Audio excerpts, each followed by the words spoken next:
tell you, I want to see how many entrepreneurs are in the audience. I want to see how many fellow entrepreneurs I have. Okay, a few hands. So you guys back me up. You know this to be true too. Entrepreneurship is fraught with uncertainty, fraught with the pressure and the weight of having a company that is your responsibility, perhaps even your full financial responsibility, depending on how the company is structured. Just there's a lot on you. And I remember thinking how frustrating this was for me in so many times to know that I was at a crossroads moment and I needed to make a decision about something and I didn't have all the information I needed. Now, that happens to you guys every day. I know that. You're leaders. This is the nature of leadership. But when it's entrepreneurship, it just felt like an even greater weight. And this was kind of back to the sleepless nights thing where I would sit and I would worry and fret and worry about a decision that I was trying to make. And what I was beginning to learn was you can't control everything. As much as we would all like to, you really can't. You have to learn to make the best decisions you can with the information you have and keep on going, knowing that you are smart enough to figure it out as you go. Now let me tell you a story about how that really came to light for me. There was a period of time, so I started the company in 1995, and there was a period of time.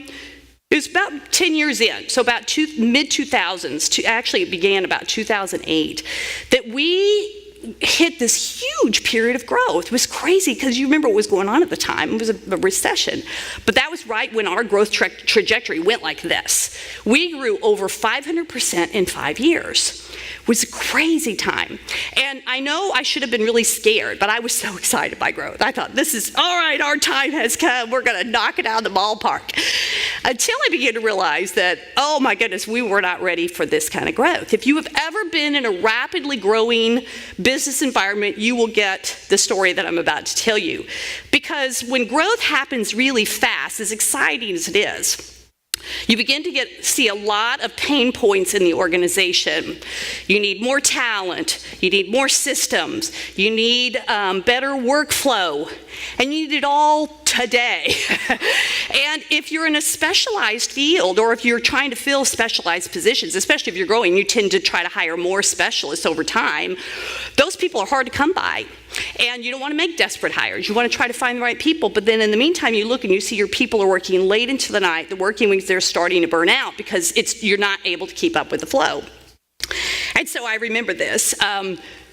People would literally run into my office, wringing their hands. You see that look on your face. And they would say, Elise, we have this problem. What are we going to do about it? And it would all just kind of like blah, like a big lump of clay splat on your desk. Here's the problem. What are we going to do? Fret, fret, fret, fret. And I remember at that moment, I would think to myself, well, I have no idea what to do. Because the problem was I'd never been here before. I was a technical specialist in public relations. I was the best PR person I know, and any great PR person will tell you that. I was the best PR person I knew. But all of a sudden, I was trying to become a business management professional, and I was not a classically trained business management professional, but I was trying to figure out how to run operations and finance and HR and systems and tech, and oh my goodness, it was the leases, everything. All of a sudden, I was trying to figure all this out for a growing company. And I thought, well, what are you supposed to say if you don't know? And I thought, well, you can always do the sort of fake it till you make it, which is, here's the answer. And then think, oh, I hope that's the right answer. Or you can say, well, let me think about it overnight and I will come out with a full-blown plan, which is definitely not the way my brain works. Some people can do that, I can't. Or you can do what I ended up doing, which is I thought, I don't think I could fake that very well. I think I just need to tell my people. So I said, I don't know. But I also learned at that moment that that's not where you end the sentence. It's okay to say you don't know, but you have to do whatever it takes to find out. And the best leaders invite their people to help them. So what I would say is, I don't know. What an interesting problem this is.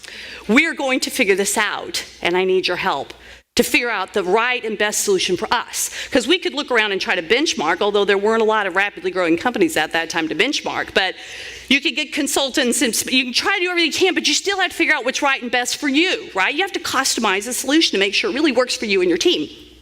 So I would tell them this, and that didn't give them any comfort at all, which was, she doesn't know. So it was really interesting what happened. I thought to myself, okay, it isn't that I'm not smart, it isn't that I'm not working hard. I know that I have a knowledge gap, and I need to fill it as quickly as I can. So what I did is I got some executive education, and I ended up finding a course called Growing Your Business to Scale. So it was for entrepreneurs like me who are trying to get their company's next level. It happened to be in Dartmouth, in New Hampshire. I went in November, which is not a great time to go to New Hampshire, but it didn't matter. I didn't go for the weather at all. I was one of those geeky students who sat like kind of on the front row, like right down here, and I had my laptop popped open, and I have long fingernails, so I'd be typing like this, you know, and I mean every day I was like right there, because in my mind I'm thinking, I have this burning platform, I have this great company, and it's going to fall apart like a house of cards unless I can figure out what to do. So I'm here for answers. And I remember it was like the second day, there was some guy sitting next to me, and he kind of leaned over at one point and he said, "What are you writing down?" And I looked at him and I said, "Every word that's coming out of the mouth of that guy up the front when he over here taking a nap." I mean, I could not believe it, because I thought, he's not hungry. He's not where I am. He's not hungry. He's not dying to learn, and I am, which is a great place to be, because I will tell you that week the answers came. But they didn't come because some teacher or professor gave it to me. What I did was I put myself in an environment to think deeply and to learn and to put two and two together in my own head and to listen to ideas and concepts and then translate them into a solution for us. And so I started sending back these long emails to our team, and I would say, "Okay, I've come up with this idea. Here's what we're going to do about this problem." You know, and about the third or fourth day, they wrote me a note back in group, and they said, "Stop sending emails. You're scaring us." And I thought, that's okay. It's okay. They know I'm coming back with a plan. And in the end, that's what I did. I came back with a 4-point plan to focus on what I thought is sort of like the pillars, you know, of our house. It'd be operations, growth, like how to handle and manage growth, people, of course, and culture, because I knew that was really, really important to me. And I thought, if you have those 4 pillars strong, you can build a skyscraper with a good foundation of legal and financial sense, of course, but that's the house I wanted to build. And sure enough, that's what we said about building, investing and paying attention to and nurturing these different parts of the house. And it was really a fantastic time for us. And I just walked away from that whole experience going, you know, it's okay not to know, but you can't end the sentence there. You must do whatever it takes to find out. And to me, that is just actually you acknowledging in yourself how much you want to be a learning leader.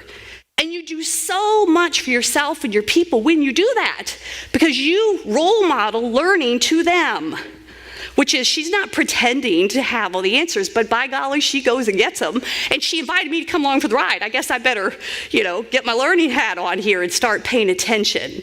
And that is a wonderful place to be. Another thing I want to mention to you, if you want to dig into this a little bit more, is a concept called adaptive leadership, ADAPTIVE, adaptive leadership. It's a theory of leadership that I really like, because to me, it is the 21st century leader. It is a leader who is able to sort of what they call get on the balcony. So you step back from a problem, you see across the enterprise, and you begin thinking through solutions in real time with your people. And many times you give the work back to the people to figure it out. You don't solve the problem for them. You guide them and you keep positive pressure on them to solve the problem themselves, which is a fantastic way to lead through change today. And we're all going through change.